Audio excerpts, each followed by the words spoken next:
एक प्रश्न लोगों का बहुत अच्छा है कि हमारे जो पूजन बाड़ी होती है, हमारे पूजन का घर होता है, पूजन बाड़ी होती है, पूजन का मंदिर होता है हमारे घर के अंदर, उसमें ठाकुर जी भी हैं, शंकर जी भी हैं, गणेश जी भी हैं, देवी जी भी है, सारे देवता जी भी हैं। तो वहां पर हम जो भोग लगाएं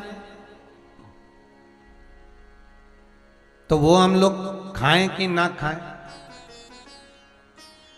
अब ध्यान देना महाराज, जिस पूजन वाणी में, जिस मंदिर में, आपके घर के मंदिर के अंदर आप पूजन करते हैं, भोग लगाते हैं, अर्चना करते हैं, उसमें सभी देवता विराजमान हैं और सारे देवता को आप जो भोग लगा रही हो वो थोड़ा दूर से लगा रही हो। कोई भगवान को एक एक कोरा तोड़ के लड्डू गोपाल को फिर छुआया, फिर रखा, फिर शंकर जी को छुआया, फिर रखा, फिर जगदम्बा को छुआया, फिर रखा, ऐसा करती हो क्या? नहीं, आपने थाली लाई भोजन की और आपने रख दी।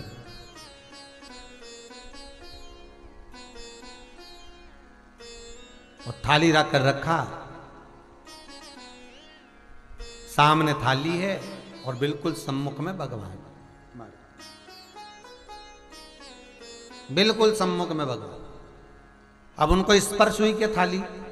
नहीं, उन्होंने भाव से स्वीकार करा। शिव महापुराण की कथा कहती है बाकी के जितने भी शिवलिंग हैं, नर्मदेश्वर से हटकर भी जो शिवलिंग है, उनके सामने अगर आपने कुछ चढ़ाया है शिवलिंग को बिना टच करे हुए, तो आप खा सकते हो, तो आप पा सकते हो। पर यदि किसी भी मंदिर में अगर जो सामग्री आपने शिवलिंग को लगा दी गई है तो फिर उसका भोग आप नहीं कर सकते। वो कोई बैरागी, कोई त्यागी जिसने परिवार, कुटुंब, कबीला, नाते, रिश्ते सब छोड़ दिए हों, फिर बस वो उसके लिए महाराज, फिर वो उसके लिए सब। तो यहां पर शिव महापुराण का सुंदर प्रसंग, माता जगतजननी और शंकर का संवाद चल रहा है, मां पार्वती और शिव का संवाद। और इस संवाद का फल बड़ा आनंदित है महाराज, इसको अगर आप श्रवण करें तो जीवन का सुख देने वाला। कहा माना बेल का फल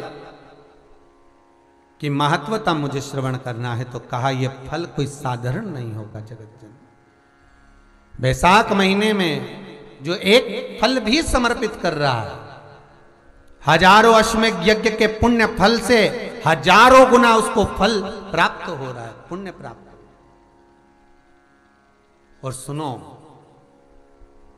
हे जगतजननी जगदम्बा, हे पार्वती, जब शिव और शक्ति, देवी और शंकर, भगवान शिव और जगदम्बा का या आदिक 33 कोटि देवताओं का जहां पर विशाल यज्ञ का आयोजन होगा, बड़े बड़े अनुष्ठान, बड़े बड़े यज्ञ जहां होंगे, उस यज्ञ में तुम्हारे और मेरे स्मरण से ये बीला जो फल है इसकी आहुतियां प्रदान करी जाए।